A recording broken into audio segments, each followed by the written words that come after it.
What are the successors? And I shortened this table. It used to be longer. I mean, I removed a lot of the columns.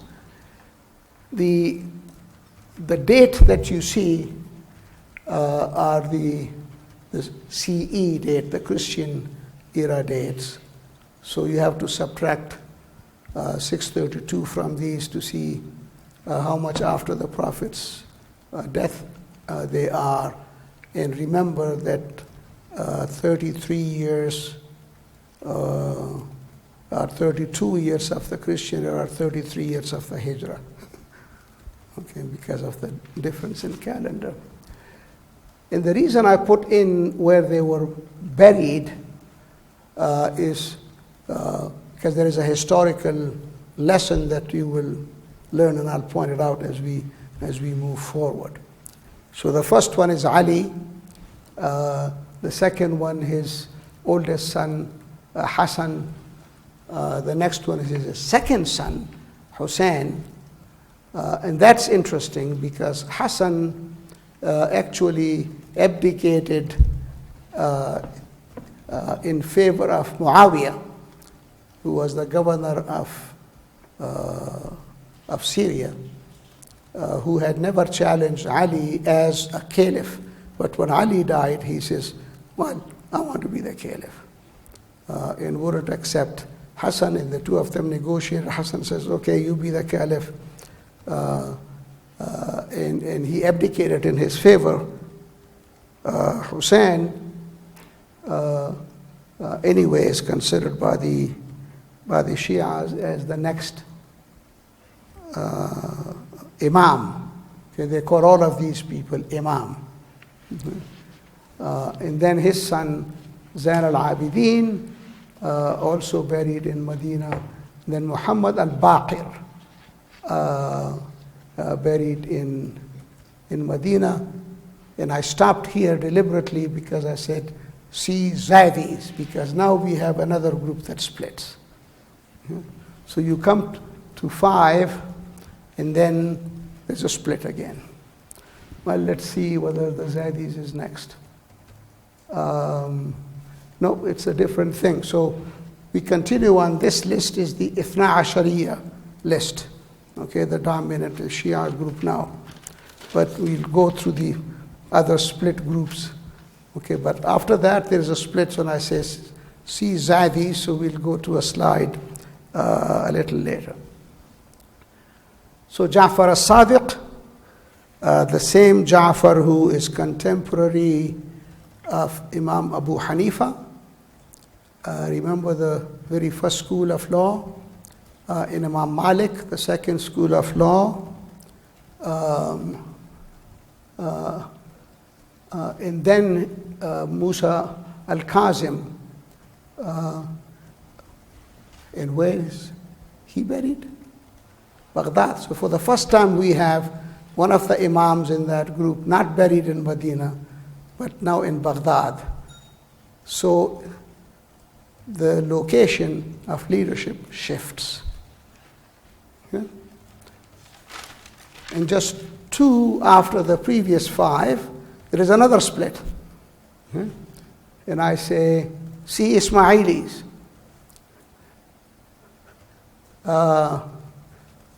How many people know about the Ismailis? They are also called the Seveners. Anyone has heard the name of Aga Khan? How about Prince Ali Khan? Does anyone know Rita Hayworth? Mm-hmm. Well, he had married Rita Hayworth. Mm-hmm. He was the High Commissioner of Refugees of the United Nations. Okay? He never became an Imam in the Ismaili thing. They kind of skipped him, and his son, therefore the grandson of the previous Ismaili Imam, became the thing. The Ismailis are a separate group, and we'll have a lot more to say about them.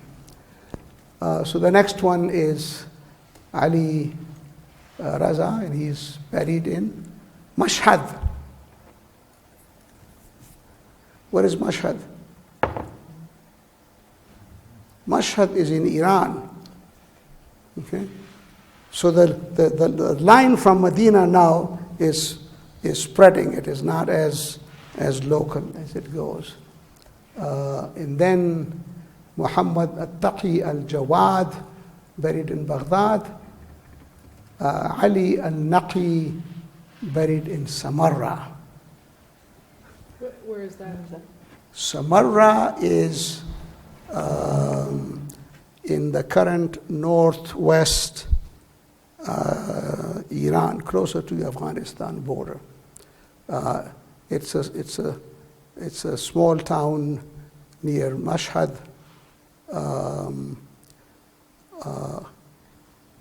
He was actually named by Ma'mun al-Rashid as his successor. But he died while Ma'mun al-Rashid was still alive.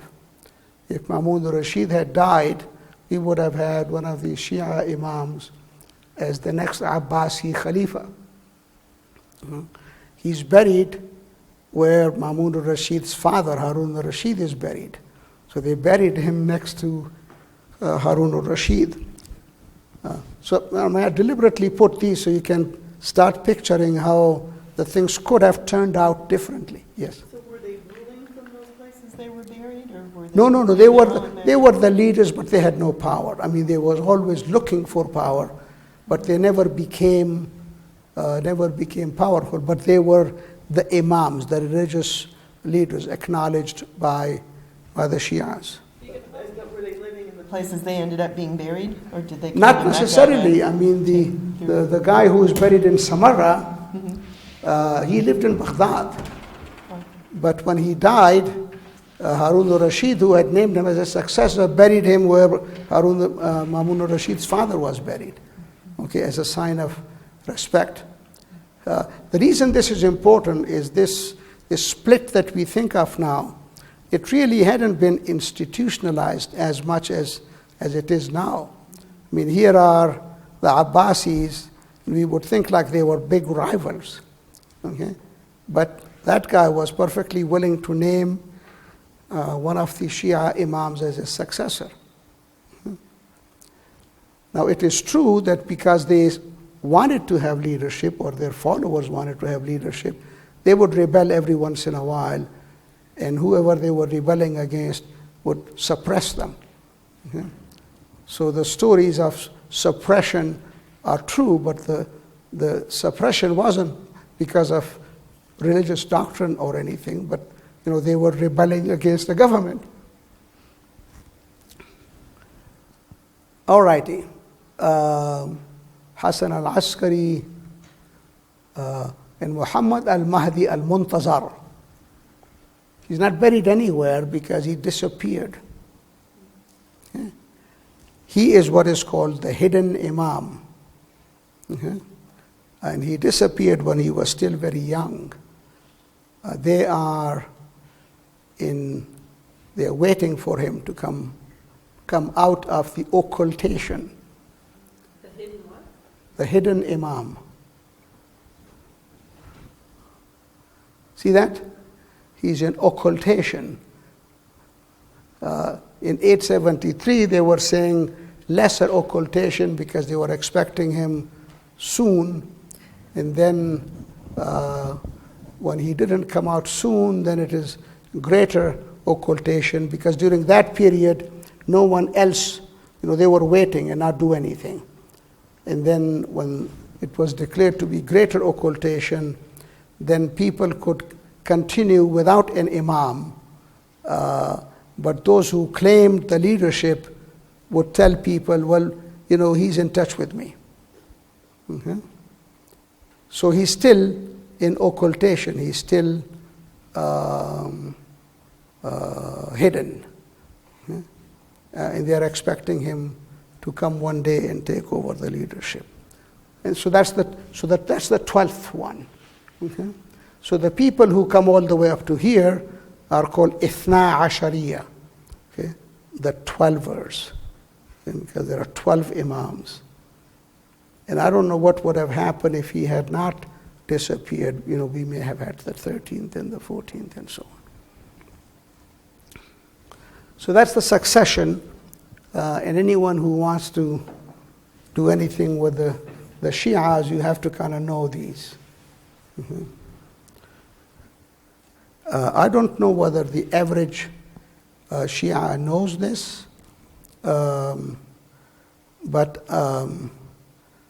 I attended a Shia Ithna Ashariya funeral, and it doesn't happen among all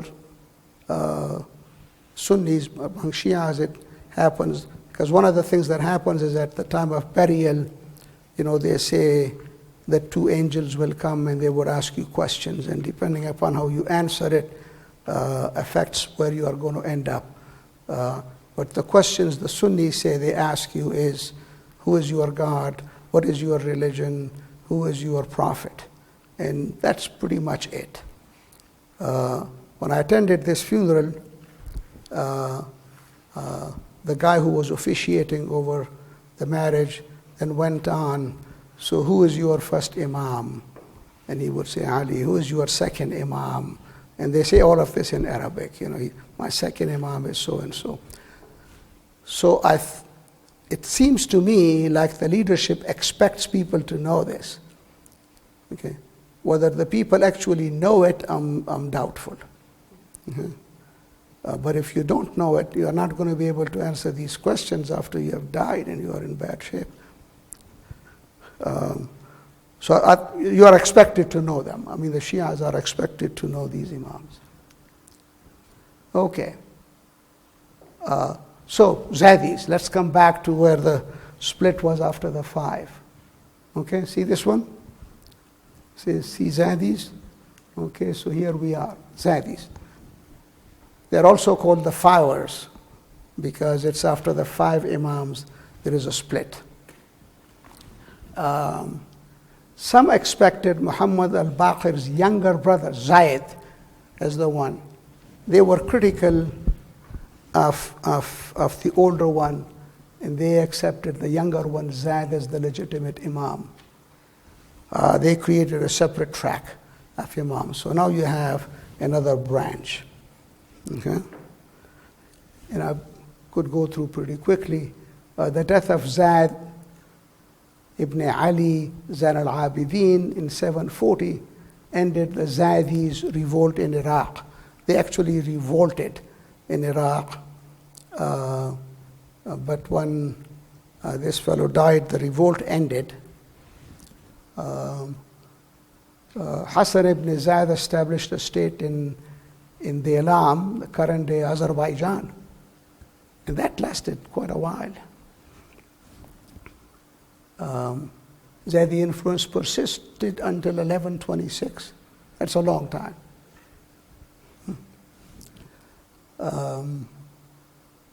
Imam al-Hadi, Yahya ibn al-Hasan al-Rasi, and I should have italicized this because I've been trying to get the Arabic name in italics.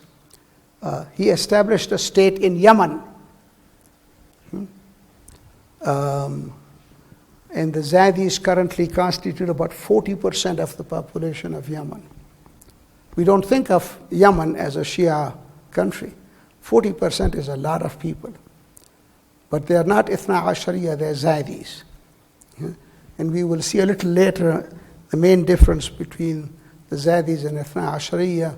The difference has to do with what does the Imam mean, okay, and what are their powers and authority. And there is still a conflict between the government of Yemen and the Zaydis. Okay? In a way, they're still in revolt against the current government.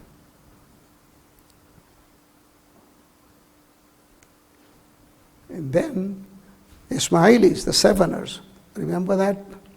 Okay. Now, the eldest son of Imam Ja'far, Ismail, died before his father. And some believe that Ismail's son should be his successor.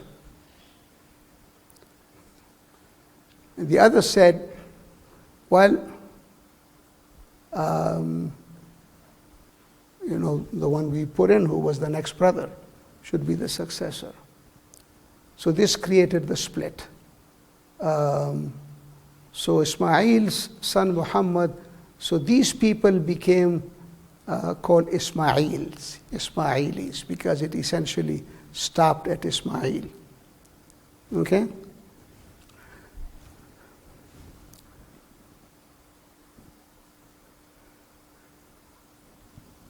The Fatimi, how many of you have come across the Fatimid period in Egypt? They ruled over Egypt for a long, long time. They were Ismailis.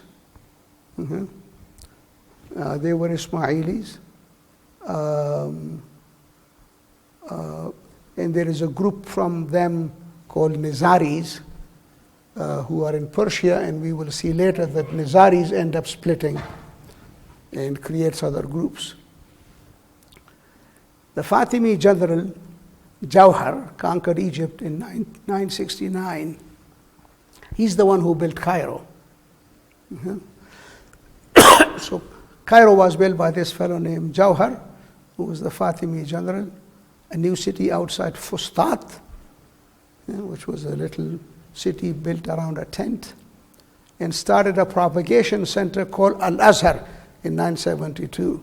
So when I hear people say they established a university, it was a university in the same sense as Harvard and Princeton and Yale. We think of them as universities, right? What were they when they were established? They taught their own ministers. I mean, they were all denominational centers, teaching a few people here and there, and then they ended up being big universities.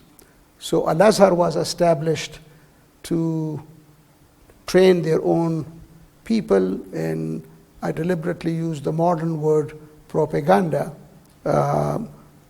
rather than preaching. Another interesting thing about these people, and by the way, that is in 972, so that's just 3 years after they built Cairo. Another interesting thing about them is that you read in the history that someone burned the church of Sepulchre, right? Sepulchre, how do you pronounce that? Huh? Sepulchre? Okay. Well, it's one of these guys who burnt it. Okay? Not the mainstream of the so-called Sunnis, but this group within the Shia split, the Ismailis. The leader of the Nizaris, a fellow named Hassan al-Sabbāh. There was a movie, and I forget its name. It was a very tall actor named Rainey. Do you remember his first name? Does anyone? He played the role of the leader, because these people actually had a retreat in the mountains where they were trained assassins. Okay, they were famous for assassinating leaders of the other groups. And they were training them in these camps, and they would, other than the training, they would give them drugs, which we nowadays call hashish. Right? Hashish is what? It's a marijuana, a little stronger than, the hemp that we find in the United States. So they were called hashishiyin, the ones who use hashish. Well, where does the word assassin comes from? Assassin is hashishiyin. Okay, so that's where the word comes from. So al-Sabbāh became famous as a successful for political assassinations. You know the name of the movie? I'm trying to think. I don't think it was called The Old Man in the Mountain, but it may have been. If I think long enough, it will come to me because I had seen it. It was pretty well made. It was in the 60s, I think, either late 50s or early 60s. It will come to me.